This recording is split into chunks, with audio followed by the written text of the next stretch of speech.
제 26장은 두 가지를 이야기하는데 가나안 땅에 들어가게 되었을 때 그 땅에서 나오는 모든 소산물의 만물을 하나님께 드려라.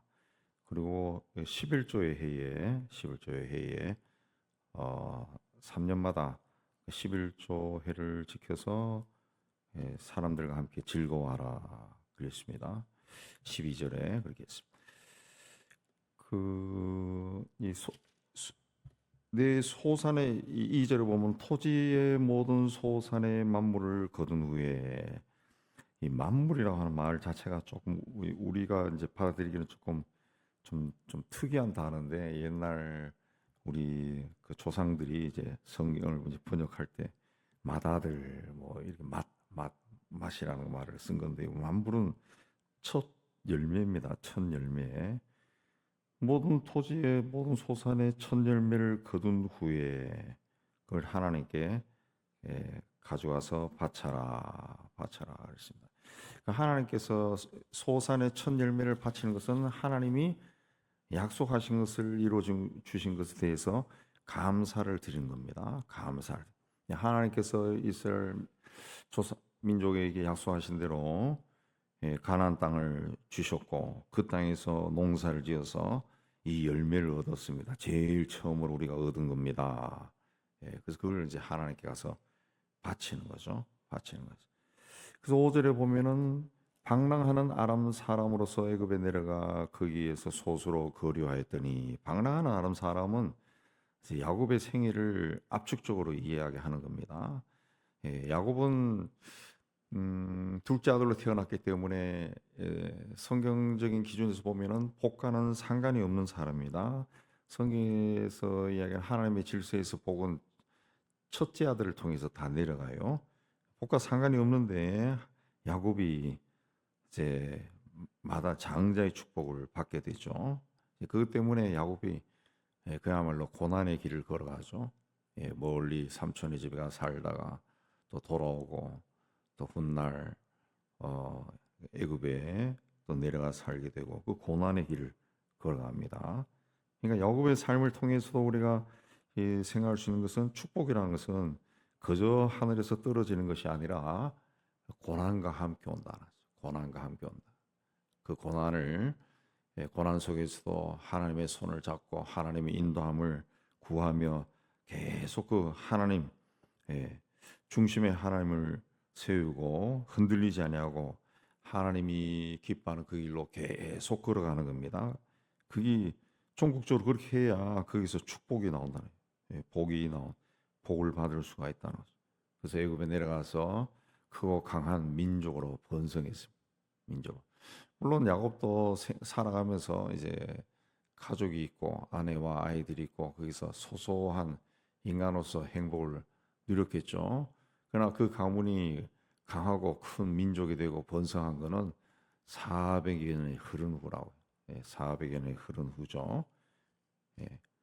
그러니까 내가 지금 이 생에 살면서 내가 복을 받았냐 안 받았냐 이게 중요한 것이 아니라 내가 하나님의 인도함 가운데 살고 있느냐 하나님을 내 삶의 중심에 모시고 사느냐 이게 중요한 거죠. 그리고 세월이 흐른 후에 내가 죽고 난 다음에 100년, 200년, 300년 흘러서 나는 어떻게 될지 모르죠. 내가 그렇게 살았을 때 내 자손들이 복을 받아 그 하나님의 백성들이 되어가는 하나님의 백성들이 되어가는 거죠. 그게 그 하나님이 우리에게 주신 은혜고 복이죠. 그저 이 땅에 살 때 내 눈앞에서 내 눈을 만족해야 하고 몸을 만족해하는 것이 복이 아니라고요. 성서에서 이야기하는 복은 꼭 그것만이 복이 아니라. 그 애굽에 내려가서 이 종의 삶을 살았지만은 종국적으로는 출애굽하게 되고 하나님의 땅으로 들어갑니다. 그래서 가나안 땅에 들어가서 거기서 얻은 그 수확은 이런 아주 오래된 그 하나님의 인도함을 거쳐서 이스라엘이 받게 된 거죠. 그래서 그 땅에서 거둔 거둔 토지 소산의 만물 10절에 토지 소산 만물 토지 소산의 첫 열매를 하나님께 바친다라고 하는 것은 이스라엘이라고 하는 백성들의 그 존재와 그들의 삶 전체가 하나님에 의해서 이루어진 겁니다라고 고백하는 거죠. 고백하는. 예. 그래서 10절에도 내 하나님 요 앞에 두고 하나님 앞에 경배하라 그랬습니다. 예. 그냥 가는 것이 아니라 이 토지 소산의 첫 열매를 하나님께 바치는 거죠. 바치면서 하나님께 경배하라 그랬습니다. 그냥 경배하는 것이 아니라 요걸 바치면서 경배하라. 이것이 하나님이 나에게 주신 겁니다. 하나님이 내 기도에 응답하신 겁니다. 예. 나에게 주신 이 땅에서 내가 처음 얻은 것을 바치면서 내가 이걸 바칠 수 있는 것이 하나님이 나에게 이 땅을 주셨기 때문입니다. 그걸 고백하는 거죠. 고백하는. 그러니까 첫 열매만 하나님께 바치고 이건 하나님의 것이고 나머지 내 겁니다. 그게 아니고 내가 존재하게 된 거 이거 하나님 때문에 된 겁니다. 하나님이 없으면은 나라고 하는 자는 없을 것입니다. 내 삶은 없습니다. 라고 고백하는 거죠. 라고 고백. 11절에 내 하나님 여호와께서 너와 내 집에 주신 모든 복으로 말미암아 하나님이 복을 줬어요. 레위인과 너희가 거류하는 객과 함께 즐거워하라. 레위인과 객이라고 하는 것은 그야말로 망할 수밖에 없는 사람. 레위인은 이스라엘 12지파지만은 하나님부터 받은 기업이 없습니다. 받은 기업이 없어요. 자기가 생산해서 뭐 먹고 살 수가 있는 것이 없어요. 객도 마찬가지죠. 예, 객도 그 우리나라에 들어와 있는 외국인 노동자들도 제가 그 노동자 선교하는 분들 이야기 들어보면은 여기서 이 잡을 구하지 못하면은 굶는 겁니다. 빚이 자꾸 생기는 거예요. 그래서 교회에서 먹을 것을 계속 공급해 준다 그러더라고요. 예, 만만치 않다. 계속 먹을 것을 준다. 그래서 먹으러 온다. 이 교회에 그 무슬림들이 예수를 안 믿어도 배고프니까 먹으러 온다는 것이. 먹으러 온다. 객이라는 것은 그렇습니다. 정말 돈이 없으면은 그 먹을 수가 없어요. 먹을 것이 없다는 거죠. 예. 이스라엘 백성들의 옛날 삶이 바로 그랬다는 거죠. 그랬다는 거죠. 누가 돌봐주지 않으면은 살 수가 없어요. 그래서 애굽에서 종살이라도 했기 때문에 그 땅에서 나는 것을 먹고 살 수가 있었죠. 그래서 하나님께서 이스라엘 백성들에게 애굽 사람들을 진멸하라 그런 말은 하지 않았다. 그 땅에서 그 민족이 먹고 살 수가 있었기 때문에. 예. 그래서 그 12절을 보면 셋째 해 곧 11조를 드리는 해다 그랬습니다. 예. 그 3년마다 11조를 드리는 해고 그다음에 7년은 이제 안식하는 해죠. 그 11조를 드리는 해라고 하는 뭐 11조 그뭐 첫째 해 둘째 해는 11조를 안 드리느냐 다 드립니다. 3년째는 그 11조가 더 풍성하게 드리는 거죠. 10의 2조에 해당되도록. 그래서 그 11조를 레위인과 객과 과와 가부에게 주어서 성읍에서 먹고 배부르게 하라. 배부르게 하라. 그랬습니다. 3년마다 그렇게 하라. 3년마다 꼭 그렇게 해라. 예, 절기하라. 절기하라. 그래서 그 땅에 있는 모든 사람들과 나눠라. 그래서 그걸 11조의 해라고 11조를 드린 해다. 그렇게 이야기했습니다. 자, 이것을 지키는 것이 바로 하나님의 명령을 그 13절 마지막에 보면은 범하지도 아니하고 잊지도 않는 것이다. 그랬습니다. 예. 그걸 꼭 지켜야 된다 그랬어요.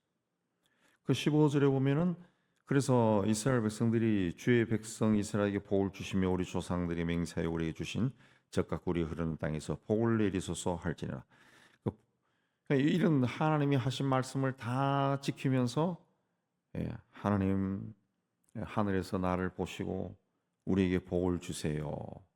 그렇게 말하라 그랬습니다. 아무것도 하지 않고 복 주세요. 그리고 내 인생은 왜 그렇습니까? 뭐 네 인생이 왜 그래? 아무것도 안 하니까 아무것도 없는 거지. 하나님은 그 성경에 가만 살펴보면은 조건입니다. 조건.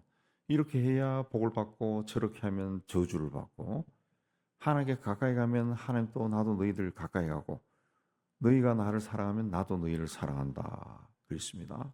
자, 하나님은 독생자를 통해 우리를 구원해 줬어요. 구원해서. 이 엄청난 일이 일어난 거죠. 그럼 우리는 하나님이 독생자를 주시면서까지 우리를 사랑하고 구원해 주신 그만큼 하나님을 사랑해야죠. 그만큼 사랑해. 예. 하나님이 그 성경에서 이야기하는 하나님의 마음은 우리에게 그렇게 살아가라. 마음과 뜻과 정성을 다해서. 마음과 뜻과 정성. 마음과 뜻과 정성이 따로 있는 것이 아니라 강조한 거죠. 예. 하나님이 우리를 사랑한 그만큼 너희도 나를 사랑해라. 그렇게 사랑하면 하나님의 사랑이 우리에게 임하는 거고 하나님의 복이 우리에게 임하는 겁니다. 임하는 겁니다. 네. 그렇게 하고 복을 내리소서 하라 그랬습니다. 16절에도 그 이야기합니다. 하나님께서 규례와 법도를 행하라고 너에게 명령하시니 그런즉 너는 마음을 다하고 뜻을 다하여 지켜 행하라 그랬습니다. 내가 하나님으로 인정하고 도를 행하고 규례와 명령과 법도를 지키며 그 소리를 들으리라. 예, 그렇습니다. 예. 그렇게 하면 이제 보배로운 백성이 되게 하시고 모든 명령을 지키라 하거나 하셨느니라. 그런즉 여호와께서 너를 그 지으신 모든 민족 위에 뛰어나게 하사 19절에 찬송과 명예와 영광을 삼으시고 말씀하신 대로 너를 내 하나님 여호와의 성민이 되게 하시리라. 그렇습니다. 그 일을 일하게 하면은 너를 모든 민족이 뛰어나게 하시고 여호와의 성민 거룩한 백성이 되게 하신다. 그렇습니다. 거룩한 백성이라고 하는 것은 나는 오늘부터 거룩한 백성으로 살겠다라고 결심한다 해서 사는 것이 아니라 하나님이 그렇게 만든다는 거죠. 하나님 만든다. 그러니까 내가 하나님께서 말씀하신 것을 지키며 그렇게 살 때 하나님이 나를 그렇게 만든다는 거죠. 그래서 우리가 교회에 나오고 그 예수 믿고 교회에 나온다 해서 우리 미안한 이야기지만 모든 교인들이 다 거룩한 성도 아니에요. 예. 그 중에는 거짓말하는 사람도 있고, 별로 정직하지 않은 사람도 있고, 아주 이기적인 사람도 있고, 다 있다. 예. 근데 그 교인들도 이래 보면은 저 사람은 참 신앙이 성숙한 사람이다. 생각하는 것도 성숙했다. 그런 사람들은 대부분이 어떤 사람이냐? 오늘 말씀에 나온 것처럼 하나님의 말씀을 지키고 마음과 뜻과 정성을 다해 지키고 하나님의 음성을 듣기 위해 애를 쓰고 하나님의 인도함에 감사하고 이렇게 사는 사람들이 교회 안에도 이렇게 보인다고요. 교인들 중에도 이렇게 확연히 눈에 띄고 그런 사람들이 결국은 거룩한 백성이죠. 거룩한 백성이 되는 겁니다. 하나님의 성민이라는 것이 거룩한 백성이죠. 백성. 우리 스스로는 절대로 거룩한 백성이 될 수가 없습니다. 될 수가 없습니다. 우리 스스로는 될 수는 하나님이 우리를 그렇게 만드신다는 거예요. 하나님 만드시는데 어떻게 만드십니까? 예수를 통해서 만드시는 겁니다. 그러니까 이제 구약에서는 하나님이 이스라엘 백성들을 거룩한 백성이 만들려고 하나님이 굉장히 많이 애를 썼죠. 율법도 주시고 선지자도 보내시고 했지만 거룩한 백성이 안 돼요. 인간에 있는 그 원죄라고 하는 죄의 굴레가 인간을 얽어매고 있기 때문에 또 눈에 보이는 거 세상적인 욕심이 막 크게 보이면은 그것도 빠져버려요. 또 하나님 떠나가고 쿵짝쿵짝 놀다가 또 망하면 또 돌아오고 거룩한 백성이 안 돼요. 그래서 하나님께서 예수 그리스도를 독생자를 보내셔서 인간의 죄를 다 십자가에서 용서하신 겁니다. 그래서 그걸 로마서에 보면 그걸 하나님의 예수 그리스도께서 십자가에 죽으신 것을 구원하신 것을 하나님의 진노를 그치게 했다. 그랬습니다. 그 죄로 인해서 하나님의 진노가 항상 이 세상에 있는 겁니다. 하나님의 진노가. 예.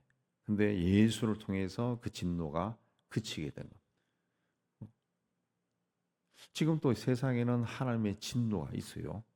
죄로 인해서 하나님의 진노가 있어요. 예. 그래서 죄로 인해서 일어난 일들이 뭡니까? 전쟁이 일어나죠. 파괴가 일어나고 폭력이 일어나고 그 눈으로 세상 보면은 세상의 죄로 인해서 일어난 일들이 얼마나 험악합니까? 험악합니다. 그러나 그런 가운데서도 예수를 통해 구원받은 사람들, 예, 하나님의 진노에서 벗어난 사람들은 그 죄에 민감하고 죄와 더불어 살고 싶어 하지 않죠. 예. 영이 다른 거죠. 영이 다른 거죠. 우리 안에는 우리가 예수 믿으면 성령이 들어오시니까, 그리고 이 예수 안 믿는 사람은 다른 영이 있는 거죠. 다른 영. 다른 영이니까 영이 부딪히는 겁니다. 영이 부딪히는. 그러니까 이제 잘 안 되는 거죠. 소통이 안 되는 거죠. 소통이. 그래서 믿지 않은 사람들하고 뭐 같이 어울리려고 하면은 굉장히 불편합니다. 불편해져요. 불편해져. 우리는 하나님의 성민이 되게 하신다. 하나님의 성민으로 거룩한 백성으로 부름을 받았습니다. 받았습니다. 예, 그러므로 이 부름을 귀하게 여기고 하나님의 진노에서 벗어난 자들. 예, 그러므로 또다시 죄가 내 안에 들어오도록 해서는 안 되는 겁니다. 마귀는 틈이 생기면 들어온다 그랬어요. 틈이 생기면 들어와서 막 삼켜버린다 그랬어요. 삼켜버린다. 확 삼켜버려. 순간적이라 순간적이라. 그래서 성령 충만을 받아라. 성령 충만을 항상 받아라. 호흡처럼 받아라. 그랬습니다. 예. 세상에서 떵떵거리고 사는 것이 축복이 아닙니다. 우리는 이 땅에는 잠시 있다가 갑니다. 잠시 있다가 갑니다. 잠시 있다가. 예. 어느 순간 다 지나가요. 어느 순간. 저도 조금 나이 들어보니까 어느 순간 다 지나갔더라고. 다 지나. 이제는 뭘 하려고 그러면은, 예, 뭘 못하는 거죠. 뭘 합니까? 생각만 하고 가만히 있는 거지. 아, 이거 안 되겠구나. 다 그래. 예. 누가 쓴 글을 보니까 그 백세 인생 그 자꾸 떠들지 마라. 내가 75살이 넘어가니까 백세 인생은 그 말뿐이더라. 75살 넘어가니까 눈이 침침해지고 하루가 다르다고 그렇게 쓴 글이 있더라고. 어떤 분이 쓴 에세이에 쓴 글인데, 그거는 살아보지 않은 사람이 그렇게 하는 거고 산 사람은 그렇지 않더라. 그러니까 우리가 세상은 그냥 하나님이 주신 이 몸을 가지고 하나님이 지은 이 땅에서, 예, 하나님이 지으신 이 창조 질서 속에 들어와서 살다 가는 겁니다. 남자와 여자로 태어나서 살다가 결혼도 하고 아이도 낳고, 그 인간의 모든 인류가 몇천 년 전부터 경험했던 것을 나도 경험하고 똑같은 길을 가는 거예요. 이렇게 가는 인생길에서 가장 중요한 것은 천지 만물을 지은 하나님의 백성이 되는 거죠. 하나님의 자녀가 되는 거예요. 이게 얼마나 기쁘고 즐겁고 은혜로운 건가, 복인가. 이걸 먼저 감사해야 됩니다. 감사해야지. 자꾸 세상에서 내가 가지지 못한 걸 바라보고, 또 자식이 잘 되고 안 되고 하는 걸 바라보고, 나는 해도 되는 게 없어, 축복이 없어, 그렇게 말하면은 하나님이, 성경에 나오죠. 내 귀에 들린 대로 한다 그랬습니다. 우리는 항상 감사해서 하나님의 거룩한 성민, 하나님이 자랑하는 백성이 되기를 주님의 이름으로 축복합니다.